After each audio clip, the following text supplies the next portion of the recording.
Hello class, and welcome to week 2 of Pathway 120L.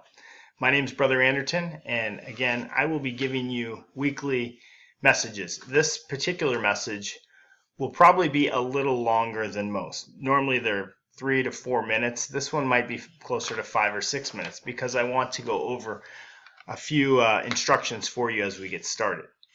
First of all, let me say congratulations for being part of the course, and I appreciate your involvement thus far. If you are brand new and maybe you started one day ago or you're coming late to class, don't despair because the class is designed. We know that every semester some students start a little later, some students might have difficulty with their computers. That's all taken into consideration.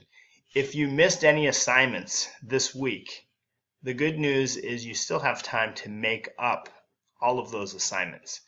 The only exception would be discussion boards, okay? Because once the discussion is gone, it's gone.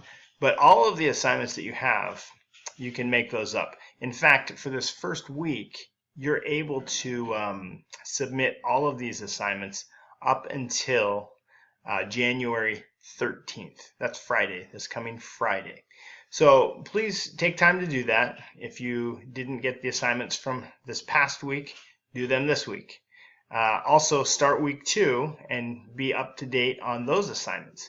Now, we understand that the first couple of weeks of class takes time to become familiar with the whole computer program.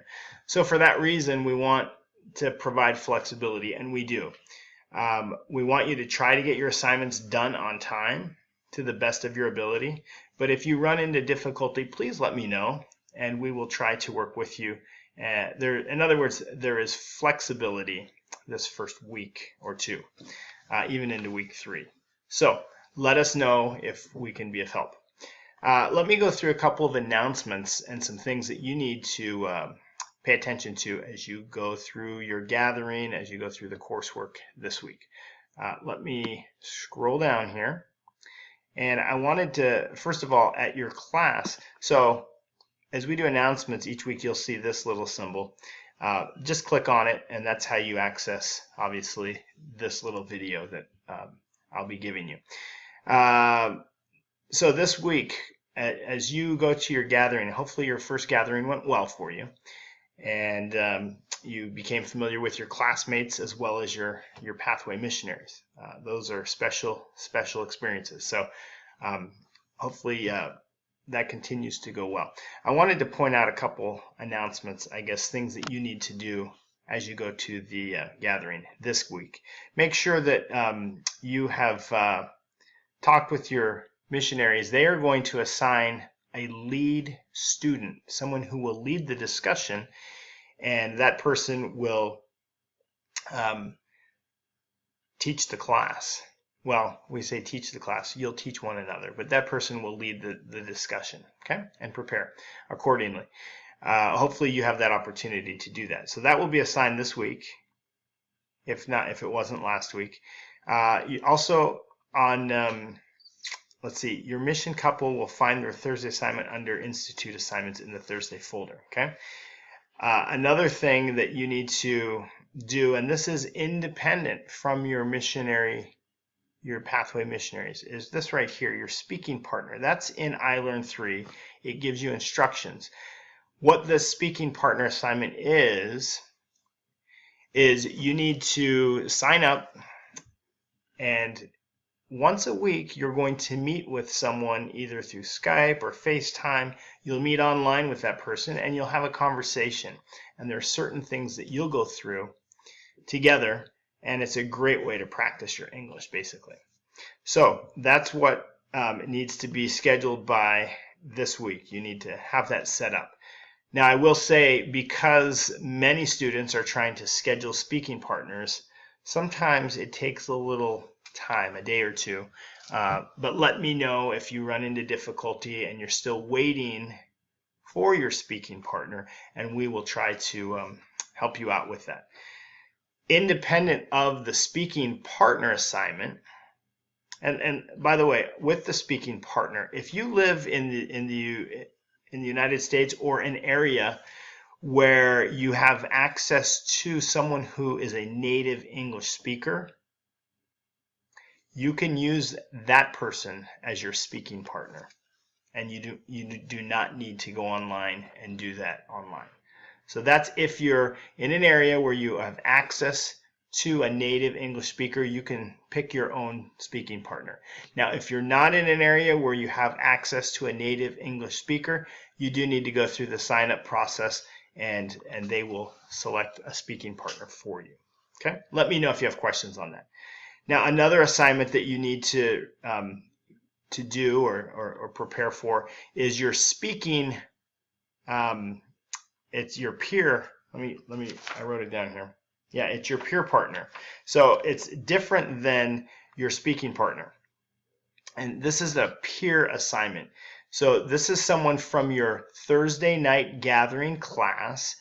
The service missionaries will assign someone from that class as your peer partner. And you two will have conversations face to face and do something similar to the speaking partner, but it's an independent assignment. So that should go through your service missionaries, through your Pathway missionaries. Ask them if they haven't assigned you to go ahead and assign you that partner. Okay? Now, I'm going to scroll down here and show you a couple things. Every week I like to give you an English tip, a study tip, maybe a writing tip, and then a quote to end on. Of course, I want to also prepare you for any upcoming things for the lesson of the week. So this week we're going to be talking a little bit about the learning model, and you'll discover that we learn together at BYU Idaho. I'm the instructor, but that doesn't mean I am the expert. In fact, if I'm doing all the teaching, there's something wrong. So when we engage in the discussion boards, we rely on each other through our preparation to come together and to edify one another and teach one another. Okay? And through that process, that's how we engage in learning. It's a great process. I enjoy it thoroughly. I've been doing this for over 3 years, or right around 3 years, and it's the same class I teach every semester, but every semester is different because we're working with different people. Let me give you an English tip then. So your English tip for this week is just something simple. When you are talking about how old you are, in English we use the verb to be. And in many languages, many of the Romance languages, you use the verb to have. I don't know about the Slavic languages. You probably use the verb to be as well. I need to research that. So I hear this a lot. I have 21 years.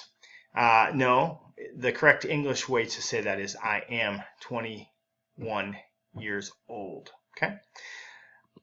Another tip. Now this is a study tip.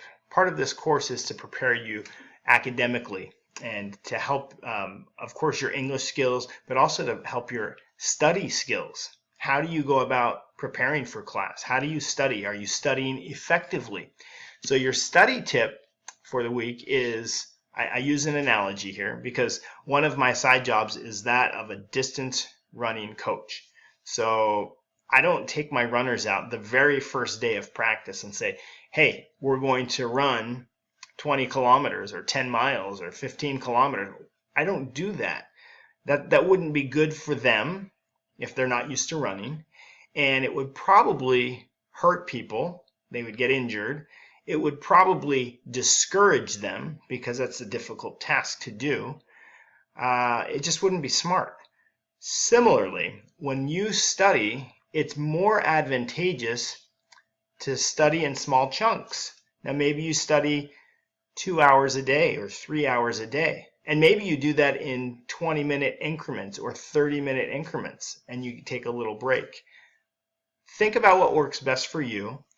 That's preferable than sitting down and studying for 15 hours in one day. It's just too much to do. And research also shows that your brain does better at retaining information when you study small chunks and then you review, and you do that on a consistent basis. So I encourage you, as you study, develop a routine, set up a schedule that works best for you. All right, your quote of the week. Again, this goes along with the same idea. Heber J. Grant, he was an amazing man, president of the church in the early church. Now, Heber J. Grant, he did something that which I love. He wasn't the most talented individual, but he worked hard. And he often quoted Emerson in saying, that which we persist in doing becomes easier for us to do. Not that the nature of the task has changed, but our ability to do has increased. And I need to scroll over there. Our power to do. So we change. We get better. We work harder, we get better. And I believe that firmly. I myself, just a simple person. I don't have great talents, but I work hard, and I know that with hard work, results come. I know that the Lord blesses us as we exercise faith and try. And so that's what I encourage you in class. If you're feeling overwhelmed, that's normal. Keep trying. I promise you that as you continue to work hard and give a good effort, an honest effort, you're going to see an increase in your abilities. So take that for what it's worth. Sorry I'm so long on this first announcement. I promise you on future announcements I will be much more abbreviated, 3-4 minutes maximum. This one I did go long, but please also know that if you have any questions at all, please bring those to me. I want to see you succeed. It's my goal to help you and to serve you and prepare you for the learning that you are about to embark upon. So let me know, email, text, whatever works best for you, let me know, and I'm here to help you out. Best of luck this coming week on the week 2 assignments, and we will be in touch. Thank you.